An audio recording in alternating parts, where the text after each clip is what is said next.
Hello again, everybody. Welcome back to the Big Cat Sanctuary once more, where we're going live again on a Friday for you. Just one thing before we start, a huge big thank you again for everybody that's donated and helped support us through our hashtag Save the Sanctuary appeal. That's still going, but we are delighted to say that we are able to open in a small way from the 4th of July.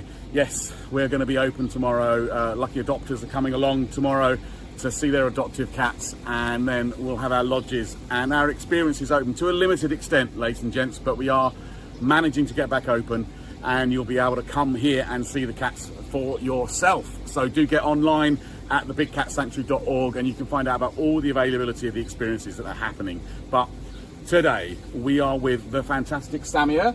There she is, waiting for her enrichment. She's one of our servals here. One of a pair, mother and daughter, and we of course have Samia eager to find out what's going on outside. But of course we have with us again the lovely Dan returning. Say hi, Dan. Hello everyone, how are we doing? Great. And Dan, what are we going to be doing with Samia today just before we let her out? So as you can see just down here we have some enrichment for Samia. So that's what we're going to be doing. We like to obviously mix up how we feed our cats in every different way, and so hopefully Samia is going to come over, have an investigate of this puzzle box feeder that we have for her. I've also stuffed it with some grass as well, just to make it slightly more interesting for her and slightly more difficult as well. And so that's hopefully what she's going to be coming over and doing for us today. Excellent, thank you, Dan. So I think, well, we won't make her wait anymore, will we? So I think now we'll let the lovely lady out and see what she does with her enrichment. Here she comes.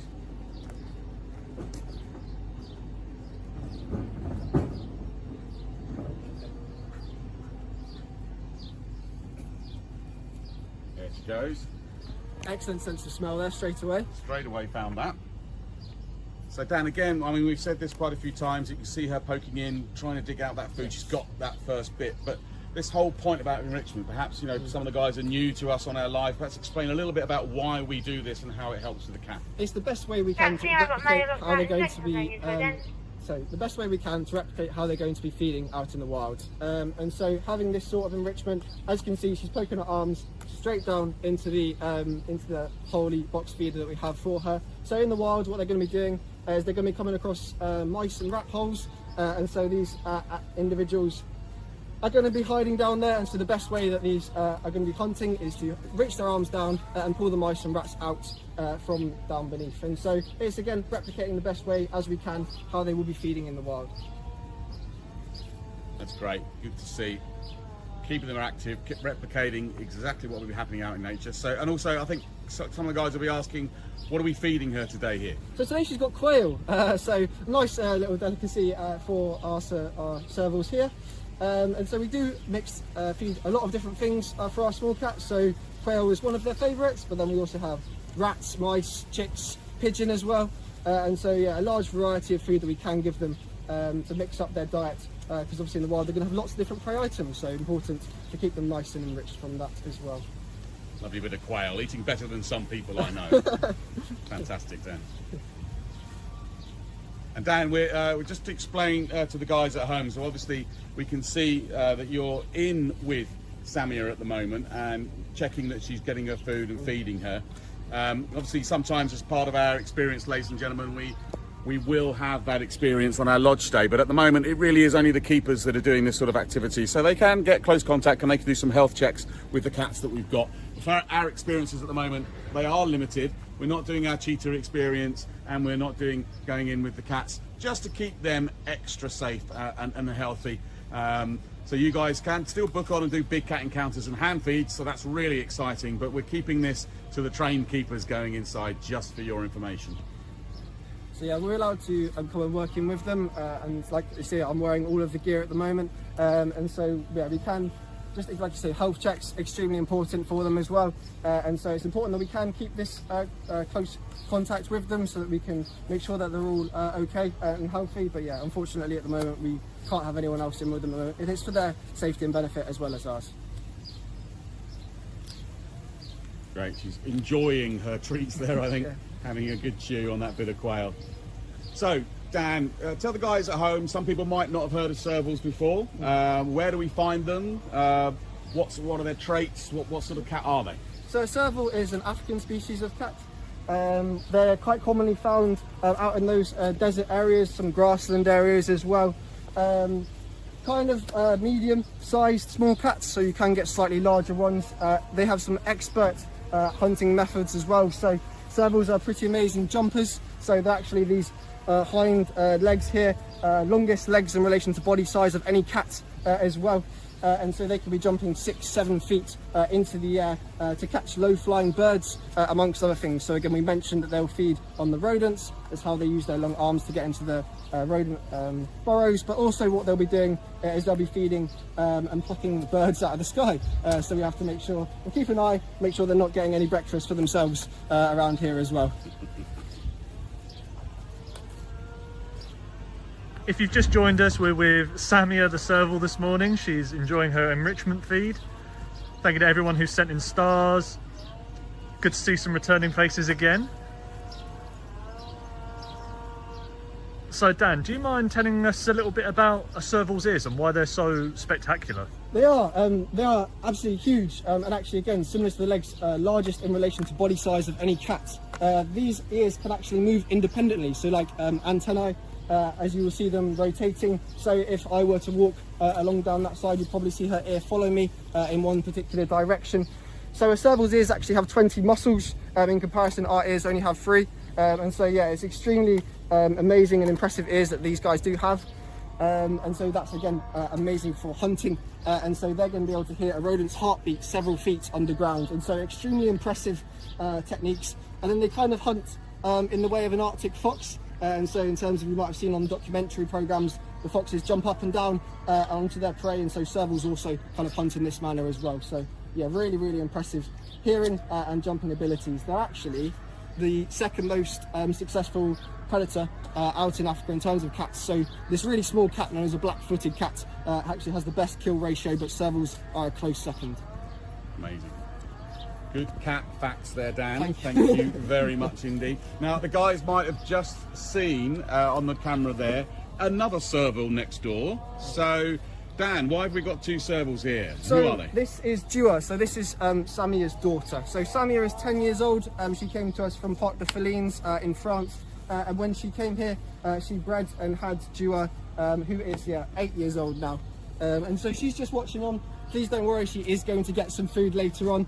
She's not just going to watch her mum feed and go hungry. She was looking slightly jealous of the quail meal that Tam was having. And the guys might ask at home, we've got the mother and daughter here, but they're living in 2 separate enclosures. There's a good reason for that, right, Dan? Yes, so most, or pretty much all cats are solitary species. And so when we had Dua and Samia living in together for a little while, but it got to the stage where mum didn't really want her daughter around anymore. It was time for Dua to move. And so she did. And she just moved over to this enclosure next door. They do communicate a little bit through the fence, especially when one of them is getting food and the other one is quite inquisitive and waiting to see what's going to be happening. But yeah, solitary species, and so they are very happy in their own space and territory. Definitely look like very happy cats, particularly this young lady devouring her quail in front of us. So Dan, for the guys at home, these are beautiful looking animals. The markings are incredible on these cats. So does that actually helps them obviously in hunting, but I hear it sort of hinders them in other ways in terms of how they're threatened out there?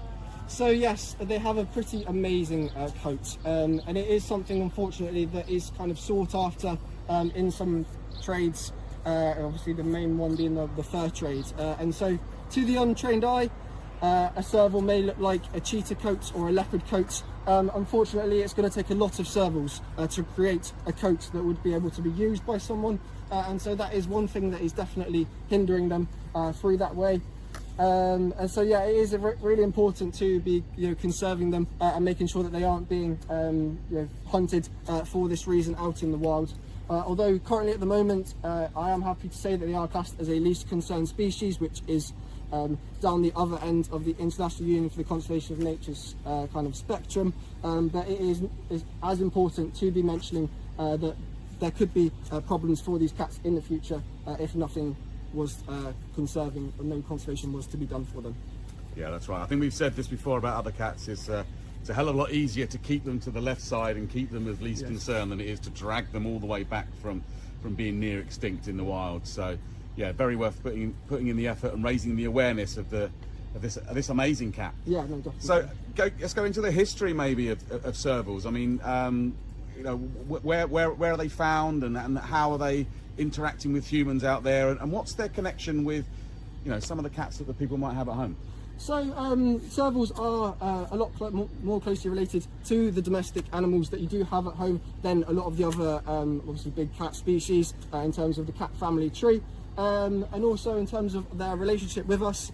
Although they are classed as least concern, they can actually work slightly well in an urbanized environment. And one of the largest populations of servals actually comes from a power plantation in South Africa, where they have been able to get in, and they are kind of feeding really well in there because the big fences prevent any other large predators getting in, and so they are doing really well. So yeah, that's kind of one good connection between humans and servals. Farmers actually also do like having them around because they are pretty amazing pest controls. They will be able to feed and take lots of rodents, but not being large enough to take a livestock animal.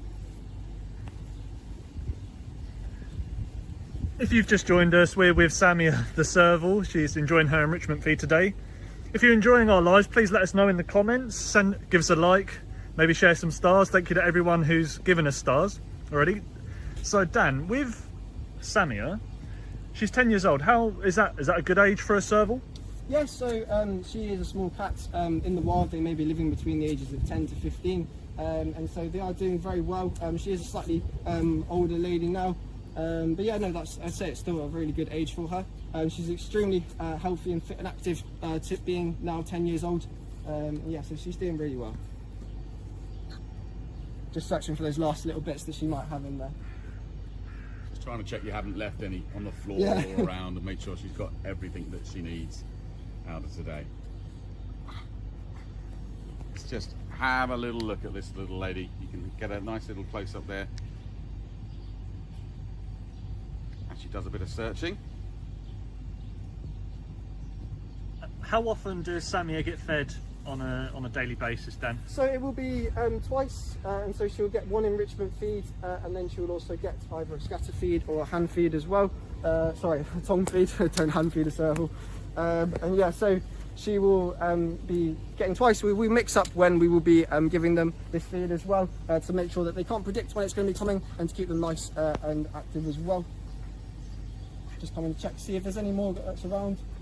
Dua, as you can see, is also just sat above a piece of enrichment that she had earlier on today as well. So with the Hessian bags, we can fill them with lots of different nice smells or toys or anything like that. Keep them nice and interactive. Because in the wild, they're going to be coming across a lot of different things and different smells, especially. Just gone, pop back inside. Great to see, she's gone back in. Samia's just having a quick look. Maybe a little post-dinner drink of water. Just wandering around, making sure there's nothing else in here that she can grab hold of. Okay, it's lovely to see. Thank you, Dan, That's okay. for that amazing information. Thank you, Samia, for letting us share your quail with you. We hope you enjoyed that, ladies and gentlemen. And as again, we can say thank you so much for everyone's support. Stay tuned, become a member if you want to learn about our priority events. We know we're very sorry we had to postpone our open days. We hope we'll see you all again for our open days next year if you can make it. But we will be trying to put on some smaller events sometime later in the year. So if you want to find out what those are, it won't be the same as our open days. They won't be as big and brash and wonderful, but they will be small and better, and you'll be allowed to come along and see the sanctuary and the cats and have a few other different exclusive activities to get hold of. So if you want to find out about that, become a member and you'll get priority notice of those events and priority booking. So thank you again, ladies and gentlemen. We'll be back again next Friday for another live. We're going to continue these because I hope you're all loving them out there as much as we are. And we'll see you back here at the Big Cat Sanctuary very, very soon. Thank you.